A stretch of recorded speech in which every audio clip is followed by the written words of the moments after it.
one game away. Blow up. We're playing for something, man. We're playing for something. This gotta mean something to you. It gotta mean something. Everything you got. Everything you got. Let's finish this. Do it, fellas. Let's go. Let's do it, fellas. Finish 2-3. 1, 2, 3. Finish.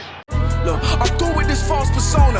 I can't do the Mr. Goody two-shoe shit any longer. Y'all check y'all hoes at the door while I'm putting it on her. Feel less responsible for my actions when I say I'm on the edge and these niggas just keep harassing. Killing people I love, man, this shit just a crime of passion. I know this isn't me, boy, stop asking me what didn't happen. I've been talking to my demons, y'all really thought I was capping. Now y'all scared cause you found that I'm really about all the action. Don't do the pretend shit, all of my problems for instance. Tugging the cheek over tension, nice that we can barely mention. I would say I moved on, but I know that shit hard to convince it. I sleep at ease when she pull up like a hardy convention. Never been harder to fit in. I know niggas, no pot to piss in. Needing assistance. Also, no niggas ran plays with pistons. Both all wisdom. I sleep in silence, knowing everything good with the profit. I checked the summary last month, made 11 deposits. Everything is big up on the boy, feel like Christopher Wallace. Strong arm the game, who gon' stop him? That nigga too brolic. I've had enough of they twisted logic, that shit retarded. I question everything. I made the wrong choice between a paddock or a wedding ring. Hope you catching everything. They get goosebumps when I spit like when a net is seen. Jackson is a quarterback that's beating all of those dudes. He's beating all of those dudes. So in order to win a championship, you need that guy in order to get out of the AFC. My biggest problem with Baltimore is they wouldn't have this situation with the guaranteed contract if they had signed Lamar when he was first eligible for a contract extension. He won an MVP in year 2. He won a road playoff game in year 3. All you had to do was pay him before the Cowboys paid Dak Prescott, before the Browns paid Deshaun Watson, and you wouldn't be in this situation. So this is of their own making. The only way to make it right is to give the man the bag he's asking for. Absolutely. Period. Marcus, getting set to go. Welcome back to another episode of Kicking It with Saint. Listen, bro, I know it's football season, but I just gotta say something real quick. The Phillies gotta go get a Aroldis Chapman, bro. Listen, for people who like, man, he a jackass. I don't care about none of that right now. A Aroldis Chapman, bro, with the Phillies would be nasty, especially if you think you can fix him, like you fix Zach Wheeler. If you fix Zach Wheeler and you fixing all these other pitchers, I don't know why you don't feel like you could fix a Aroldis Chapman, bro. That motherfucker is a weapon. You get him for the cheap. I'm telling you, you sign a Aroldis Chapman for way less than what he actually worth because he got to sign a prove-it contract. I'm telling you, it's far more upside than downside. Because if he fuck up, you just let him go because you ain't paying him that much anyways. But if this dude hits, which is just a chance you got to take, I thought the Phillies should have signed Johnny Cueto to be their last rotational piece in the starting lineup, personally. But hey, that's just me. I ain't a baseball nerd, like, and I'm not saying that disrespectfully. With all due respect, I'm not deep down into the you know what I'm saying? But listen. This is a football show right now. I just had to put that out there. Apologies for not having these other videos uploaded, the recaps of all the other games. Bro, my truck is a piece of trash. You know, when your vehicle decides it's going to just jack your whole week and just mess up all your plans, you know what I'm saying? You got to call off work because your truck decide, you know what? I'm not going to work this week. When your vehicle decide to make those type of decisions, it could really throw a wrench in your plans. You know what I'm saying? Especially when you don't have another vehicle. Especially when you don't got, you know, just a lot of money laying around. It's a very interesting, you know, life you live those next couple days, week. Who knows? Very, very, very interesting. But needless to say, we are here to talk about the divisional round of the playoffs, picks and predictions. And I just had a phenomenal motherfucking alert pop up on my phone as I'm doing this show. Greg Roman has been fired by the Baltimore Ravens. Thank you, God, bruh. Now, that is a very interesting take because now we finna flip real fast. And this might not even be a video for that because Greg Roman has just been fired. I can tell you right now, I'm probably about to hijack the whole show with this because this has been a move that should have been made 2 years ago, a year ago. and it definitely had better been made this year before the playoffs had ended. It makes no sense for Lamar Jackson, a generational talent, to have evolved his game the way in which he has evolved it, and you still have a coordinator holding him back. You still refuse to go out and get the necessary pieces to surround him. You keep saying that you built the team around him. You got the media yelling left and right they built the team around him. How so? Going out and getting journeyman running backs, going out and getting journeyman receivers, going out and getting blocking tight ends. How is that helping him when you see these other committed teams going out getting legitimate pieces? Buffalo Bills went out and got Stephon Diggs. Look at what the Cincinnati Bengals have done for Joe Burrow. Jamar Chase. Now, I already see the news of the Bengals owner trying to lowball Joe Burrow, like he talking like he want to lowball him. But Jamar Chase, T. Higgins, Joe Mixon, P. Ryan, Tyler Boyd, like the dude got a plethora of weapons. Look at what the Dolphins went out and did for Tua Tagovailoa, getting him Waddle and Tyreek Hill. Look what the Eagles did for Jalen Hurts, going out and getting him A.J. Brown, Devontae Smith. Look at all these different teams that make commitments to their quarterbacks. And look what the Ravens have not done. Now, it's funny that this happened because Byron Leftwich was also relieved of his duties from the Tampa Bay Buccaneers, which is, I think, a huge mistake. Byron Leftwich is a damn good coordinator. It made absolutely no sense for Byron Leftwich to be relieved from his duties. And if you listen to me talk about Tampa Bay this year, I made it very clear. The problem with Tampa Bay to me was the fact that this offense couldn't get going. But it wasn't just because they couldn't run the ball. They couldn't throw the ball at times either. That's why they had to throw it so much, to make up for the fact that they couldn't be efficient when they threw it anyways. However, that don't happen if Bruce Arians is still the head coach. Because when you have two offense, see, this is why I'm not a biggest fan of defensive coordinators or defensive-minded head coaches in today's NFL. And I understand you can be successful with some of them. But most NFL teams now are built, their head coaches are offensive-minded head coaches. Because when you have an offensive-minded head coach, an offensive coordinator, and your quarterback is a top quarterback, that's three minds you can bounce things off of. Now you take away Bruce Arians and it's just Tom and Byron. Byron had been a damn good offensive coordinator. I thought he should have gotten the job over Todd Bowles, but I knew he wasn't because Todd Bowles had been with Bruce Arians for so long. That was his guy. But Todd Bowles should not have gotten that job over Byron Leftwich. And I don't know what kind of head coach Byron Leftwich would have been. However, I do know what he had done up to that point deserved to be head coach worthy. It was a problem for me that he did not get the Jaguars job because they wanted to hire his GM. That's trash. Because I don't think that, bro, even if they had Byron Leftwich, I would have taken the Jags to win that division. It wasn't just a Doug Peterson thing. I would have taken Peterson. I picked Peterson when they hired him to win that division, and I would have still taken them to win the division if they had to hire Byron Leftwich. That's the kind of confidence I had in Byron Leftwich. This is a dude who clearly, for one, Byron Leftwich was already a great fit with Bruce Arians, but then the way he evolved that offense to fit Tom Brady more, I don't understand how. And now you look at the fact that this all had to fall on somebody, so obviously it was going to fall on Byron. He'd take this fall, even though his offensive line was hurt. Receivers was in and out of the lineup. Tom Brady clearly took a step back this year from what we used to with Tom Brady. But somehow all this fell on him. The running back, he had been having to overcome with not a great run game from the start. They hadn't went out and committed to a great running back for him. He had been trying to make do with running backs for the longest. But now it's his fault that the running backs come in out of shape once again and can't do much. The Ravens need to go out and hire Byron Leftwich. Byron Leftwich would be a great fit for the Ravens right now. The thing is, if they drag their feet hiring him, I'm almost certain the Chargers are going to hire him. I'm almost certain the Chargers will go out and get Byron Leftwich because it makes too much sense.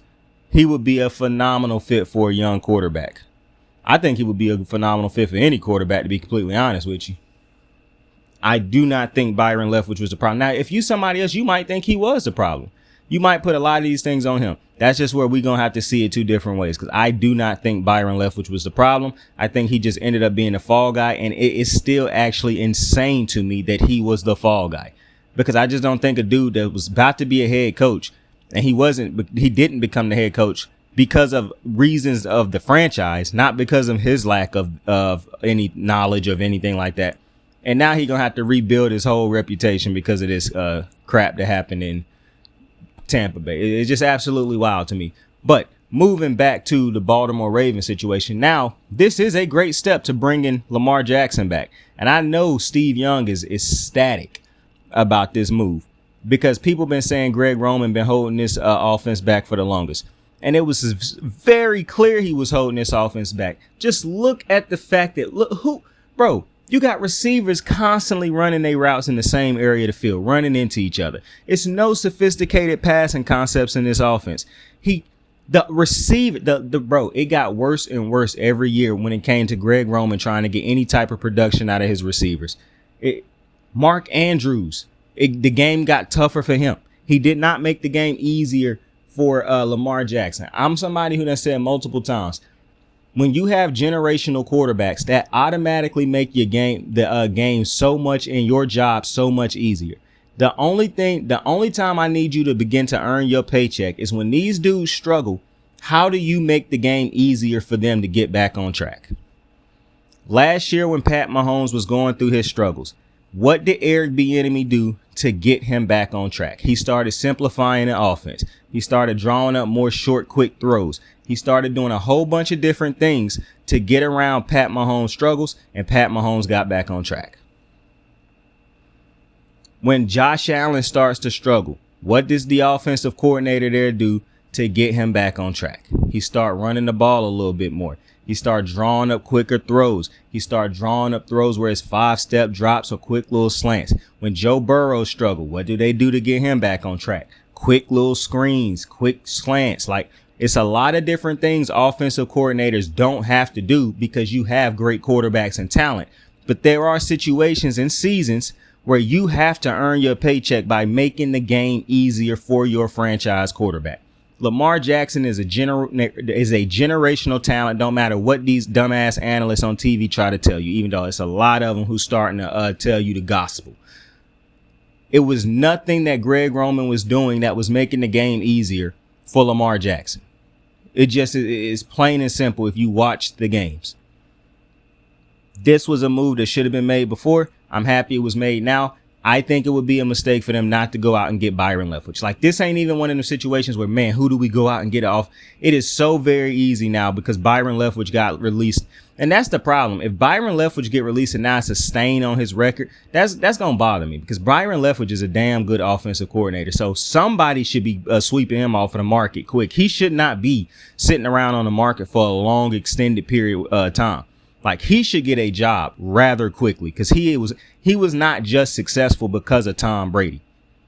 It's just not a reality. He is a good offensive coordinator, and I think he would be even better if you go out and get him because now he has a running back. He have a J.K. Dobbins, but the Ravens' next offensive coordinator should not be trying to bolster the running game. He should be trying to get the most out of Lamar Jackson in the passing game, trying to bring in a more sophisticated passing game for Lamar Jackson and for the Ravens overall. Because these receivers, and that's another move they should be trying to go make. We need to get a legitimate number one receiver and put him in a system where he can succeed along with Lamar Jackson, bro. That should be the goal. Because Lamar Jackson going to be Lamar Jackson. Now, what can you do to help get Lamar Jackson to that next level? The things in which that's out of his control. Because he can't go out and sign players. He can't go out and pick the offensive coordinator. So the things that is under the Ravens' control, you need to do more of. This fallacy that, they done everything they can for Lamar. They done built this whole team. No, they haven't. Because they stopped evolving with him. It's a difference when you evolve along with Lamar. They hadn't. They started taking the cheap routes out of everything because we got Lamar Jackson. He greater than, and he going to always be, so we can rely on. And then you offer him far less guaranteed money, knowing you have been taking the cheap route out the last couple years because you didn't have to pay him yet. And still relying on him that heavily. But then when it's time to pay him, you don't pay him. One of the least spending teams in the NFL the last couple years since Lamar done got their own the receiving core. Don't pay tight ends. The only one they paying is Mark Andrews. They don't pay a running back. So they don't spend big money on nobody but the defensive side of the ball. And you choose to give Lamar Jackson less guaranteed money than a Kyler Murray, a Russell Wilson. Like, come on, bro. Come on. So this is a great move and a step in the right direction, in my opinion, for the Baltimore Ravens. And listen, I truly believe Lamar Jackson. Now, I don't think he's gonna take less than Deshaun. Because it just don't make sense for him to take less than Deshaun Watson. However, if the Ravens finally commit to winning, I'm almost certain he'd take less.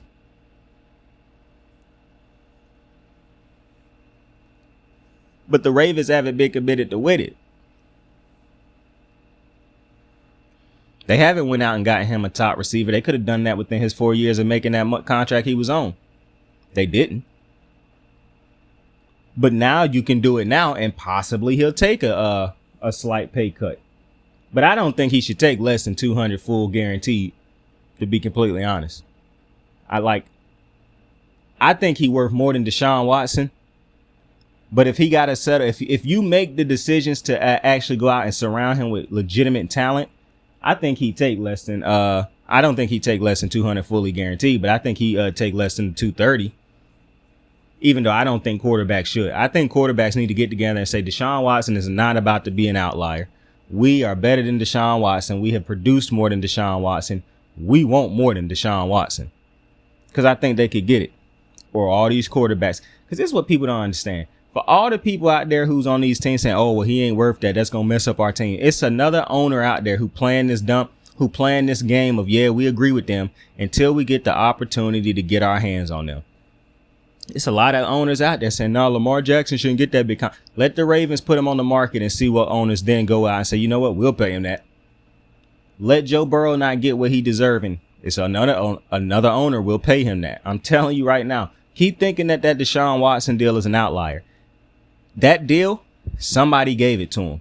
And now that it's out there, quarterbacks who know they are better than Deshaun Watson, have produced more than Deshaun Watson, are going to want that contract. It's just how business works. But with that being said, let's get into the show.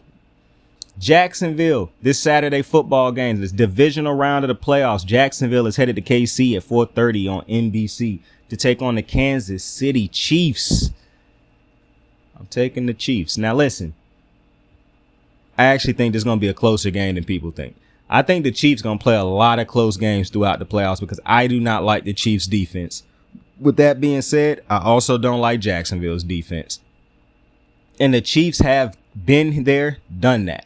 So while I don't think that their defense is great, I done said it multiple times. You don't need a great defense. You need a defense to make big plays and big moments.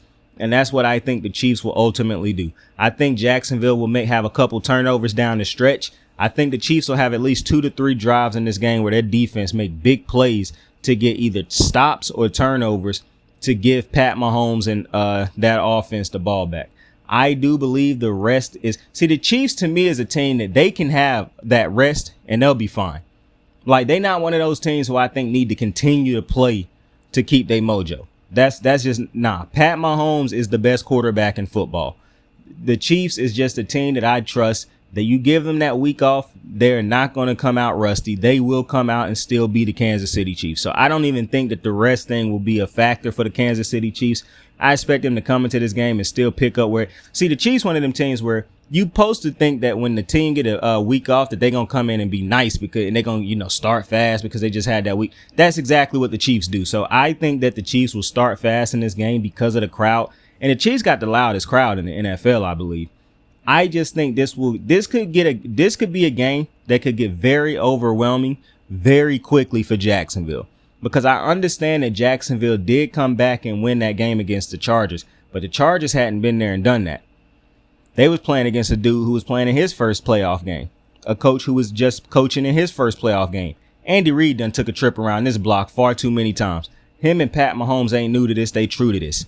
So it's 2 ways this game could play out. I think it could either be a blowout if Jacksonville can't get, and I don't think this is going to be one of them blowouts where Jacksonville get back in this game because I believe because the Kansas City Chiefs have been there and done that, if they get out to a big lead early and the crowd going crazy, they are going to pile on. And this defense is going to get to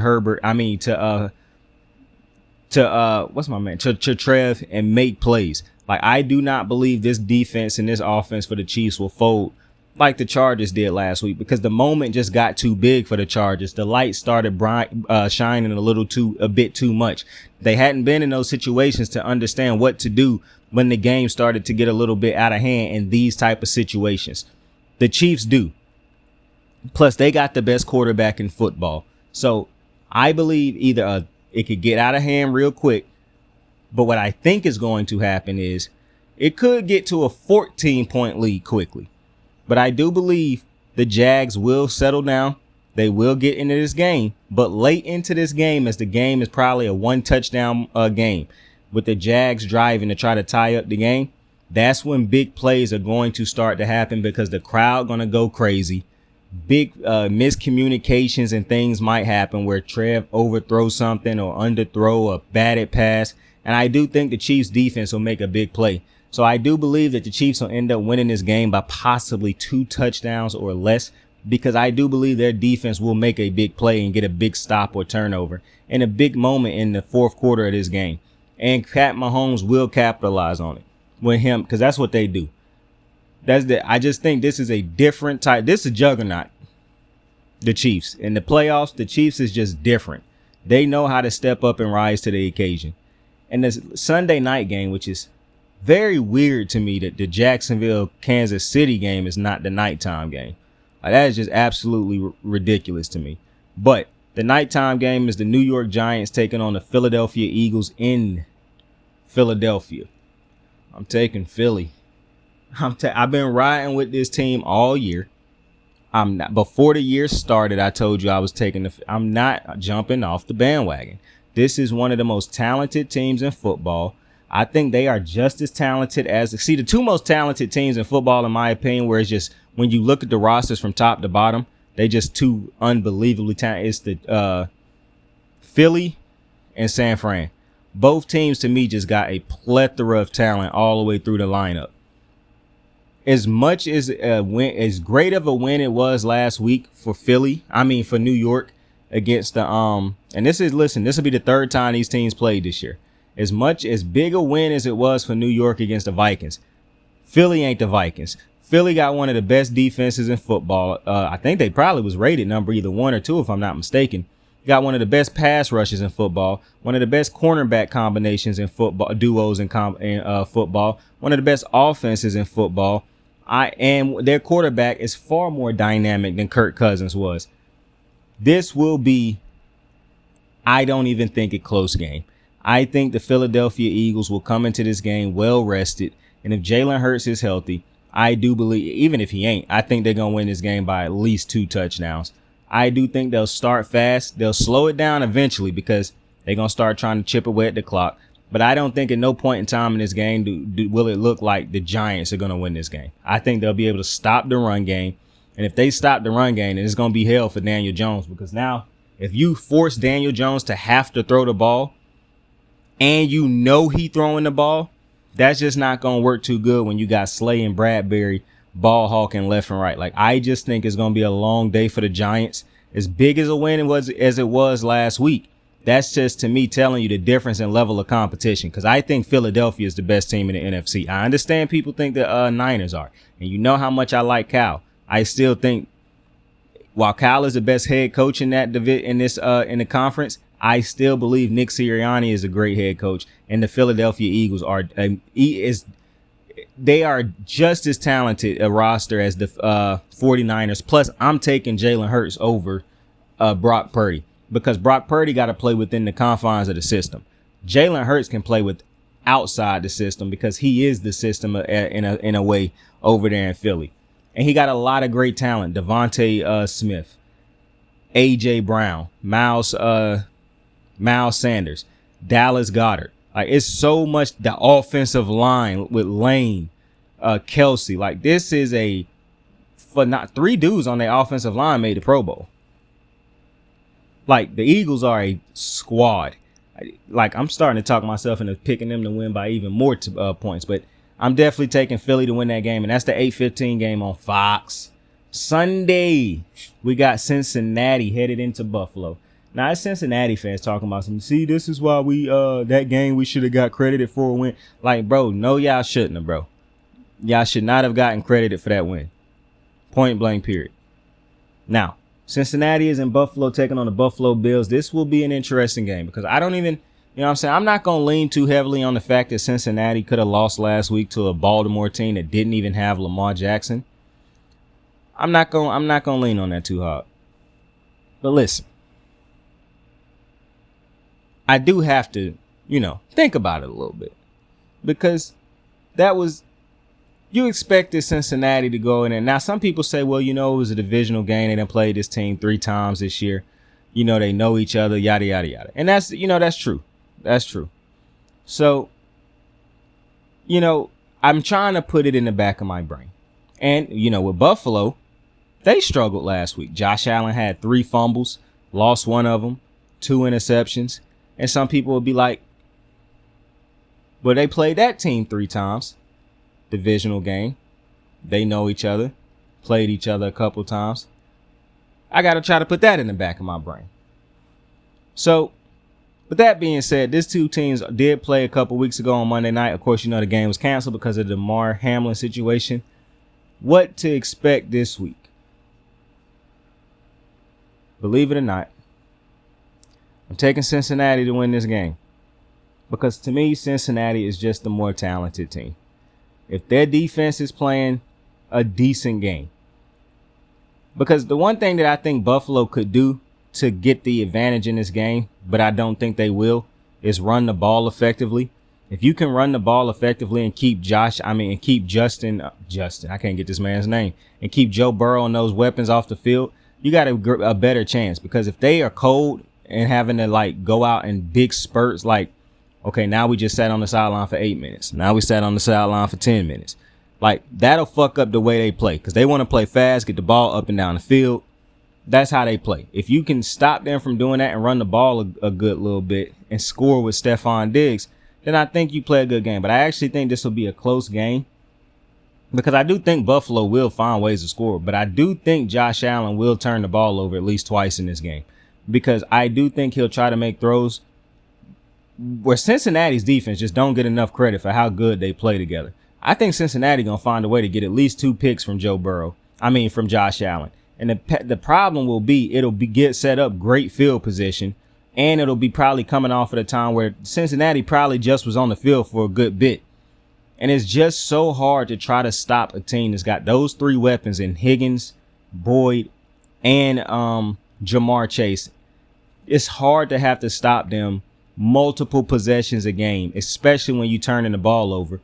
And you got to worry about if they actually do run the ball decently with Joe Mixon and them boys, even though they refuse to run the ball at times.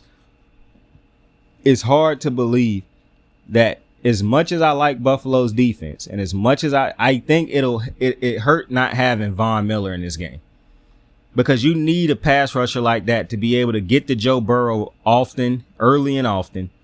And when you don't have that type of pass rusher, Joe Burrow's offensive line they got injuries and whatnot. So unless they just go out there and have a complete meltdown, I just think the offense for them can be he can get the ball out quick because the receivers can take the ball off of 4, 5, 6 yard routes and just take it 40 yards. That's just the ability that they have. And so as much as I like Buffalo, and Gabriel Davis is a stud come playoff time. He good in the season, but when the playoffs come around, he just turned into an animal. I like the Stephon Diggs and all that. I just think it's the Cincinnati Bengals have so much talent, bro. So much talent on this team. It's hard for me to pick against them. Buffalo's defense going to have Leslie Frazier going to have one of them lockdown type performances. And I saw the Dolphins nearly get a win against them last week. Like I said, putting that in the back of my brain. But, it is what it is. I think Cincinnati going to be able to come out and win a close one in Buffalo. So I'm taking Cincinnati. Because I do think that this will end up being a rematch of last year's AFC Championship game between the Cincinnati Bengals and the Kansas City Chiefs. But the Sunday night game, and like I said, how Cincinnati and Buffalo don't have a nighttime game is just beyond me. But nonetheless, Dallas get to go nighttime game against Brock Purdy. The San Francisco 49ers are at home on Sunday Night Football. And this ain't even on NBC. This is at 6:30 on Fox. But they take on the Dallas Cowboys in San Francisco. This is actually a tougher game for me to pick than people might think. Now, if you listen to me, you probably thought I would pick San Francisco. And I probably am going to pick San Francisco. But this is not as easy a decision as most people might think, because if Dallas, I think that Dak is better than Brock Purdy. If Dak Prescott played the type of game that he just played, they can win this game. Because I don't believe that the San Francisco 49ers defense is unbeatable or impenetrable. I actually do think a quarterback that go out there and having a great game can beat this defense. I don't trust the secondary. The Dallas Cowboys have a great offensive line. They go out and block great. They go out there and have Dak have a great game. Tony Pollard have a great game, even though I do think Christian McCaffrey is the better player. I think if both teams went out and had their best games, Dallas would end up winning. Because I think Dallas also has one of the most talented rosters in football. And at the end of the day, for me, I'm going to be honest, as much as I love Kyle Shanahan, Dallas has the talent to close the gap between Kyle Shanahan's coaching and Kellen and Mike. And I don't even think Kellen Moore and Mike McCarthy are terrible at their jobs as an offensive coordinator, head coach / offensive mind duo. I actually think they don't get enough credit for how good they are. And I have a lot of faith that if Dallas put together another perfect game all the way around without the nonsense from the kicker, I'm actually taking Dallas to go on the road and win this game. Give me 1 second.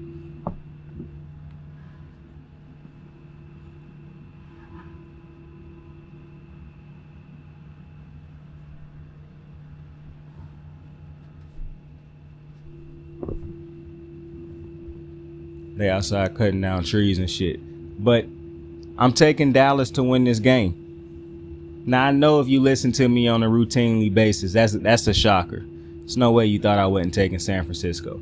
But I think Dallas has a great defense when they play their best game. I think they had a pass rushes. I like their secondary more. I actually like Dallas's defense more than I like San Francisco's defense as far as the secondary. Like, I love Joey Bosa. But I'm not Joey Bosa. I love what Nick Bosa can bring to the team. But I also love what Micah Parsons do too.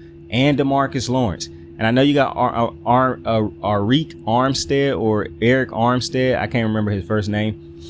But I like Dallas's defense too, bro. And I like Diggs more than I like any of the cornerbacks for the 49ers. So I think Dallas, if they play their best game, and now that you got that monkey off of your back from winning that first playoff road game, let's go win them things. Mike McCarthy got experience at this to win a Super Bowl with the Packers. He had to go on the road and win a lot of games. I think it's setting up perfectly for Dallas. If they go out there and do what they can do, what they are capable of, they win this game.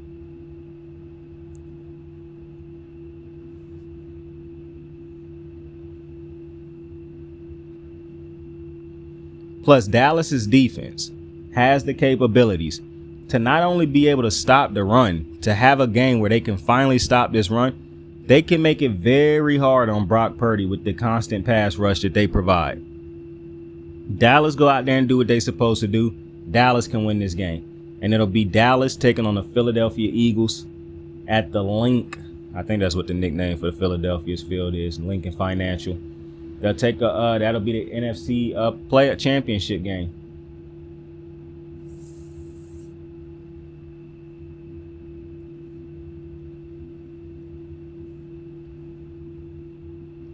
And to close out the show, I'm gonna address this Tom Brady thing real quick.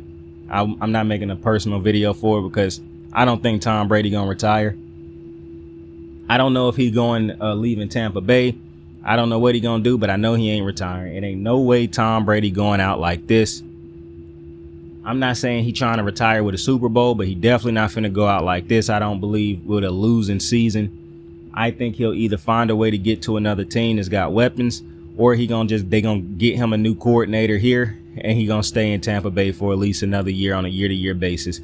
Might even try to get to San Francisco, but I don't think he retiring. I also don't think Aaron Rodgers is going to retire. The Packers owe him $58+ million this year. He ain't retiring. Maybe he end up in in Vegas with the Raiders playing with Derek Carr, but he damn sure ain't retiring. They need to go out and try to get him a number one receiver, and all problems will be fixed. They might even probably bring Nathaniel Hackett back. Who knows? But Aaron Rodgers ain't retiring either. That's my thoughts on both of those dudes. So that being said, I appreciate y'all for joining me on another episode of Kicking It with Saint. Tell somebody you fuck with him. Tell somebody you love him. You can be anything in this world. Choose to be kind to somebody. Saint out. I got the moves like hot sauce. Lil' mama taking the top off. I'm laying down getting topped off. After this, she know she getting knocked off. I know she loving the money, so I keep on thumbing and thumbing. She say she horny when she taking shots, so I keep them coming and coming. Now I'm putting dick in her tummy. Scoop her up like I'm raking her something. You would think shawty red track, the way that she running and running. You getting dumber and dumber. You out here chasing the bone.